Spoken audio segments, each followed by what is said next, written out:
on vient de faire donc une piscine de 13 mètres par 3 mètres 50. On a installé donc le local technique à l'intérieur d'une grange. Donc je voulais vous montrer un petit peu à quoi ça ressemble. On va s'avancer vers la grange. Là on arrive et on voit bien le système de filtration, donc où on retrouve là le filtre à sable, la pompe.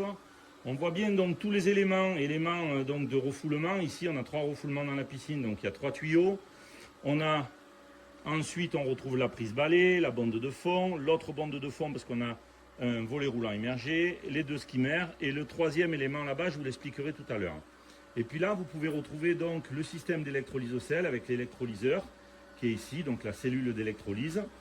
Là on est en train d'injecter en ce moment même donc du pH pour le descendre un petit peu.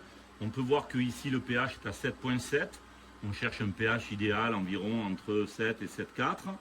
Voilà. On a un EORP à 620 qui est en train de monter parce que je viens d'arrêter la machinerie tout à l'heure. Ici on retrouve donc le coffret du volet roulant. Donc nous en volet roulant on travaille avec Sofatec. C'est notre partenaire depuis des années en termes de volet roulant.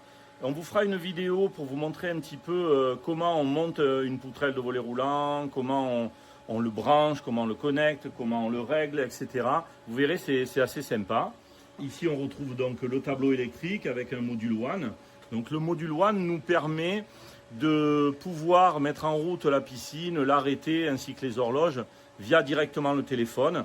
Mais bon, vu que l'électronique, ça reste quand même de l'électronique, il y a quand même ici sur le côté un bon vieux bouton manuel on-off qui vous sauvera si un jour on a un problème de Bluetooth ou un problème entre votre téléphone et la connectique, parce que ça peut arriver malheureusement. Donc là, on a quand même un système qui est marche-arrêt simple.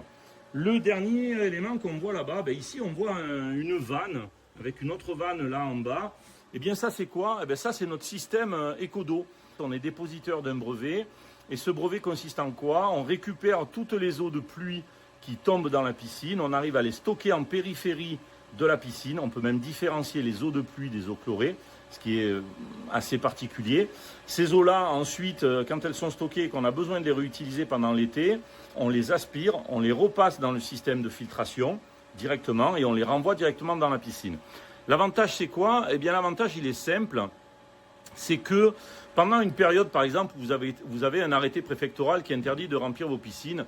Eh bien nous là en l'occurrence on a 5 à 6 mètres cubes de stockage d'eau et donc on va pouvoir remplir, faire le réassort pendant tout l'été, voire même plus, pour pouvoir faire en sorte que cette piscine là soit autonome en eau et ne subvienne plus aux besoins d'un tuyau d'eau, d'arrosage, etc.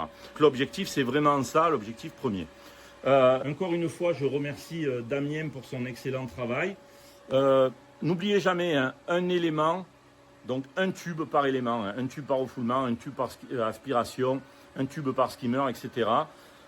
Pourquoi? Pour une raison simple, si un jour il y a un problème, on est, comme on dit, moi je dis souvent, je suis pas né à mon père, on peut louper un encollage, on peut faire un jour une erreur, ça nous permet de condamner cette partie-là le temps d'une réparation et le client, lui, va garder la possibilité de se baigner avec sa piscine. Voilà, c'était un petit point donc sur Ecodo, un petit point sur la filtration, puis je vous dis à bientôt, ciao ciao.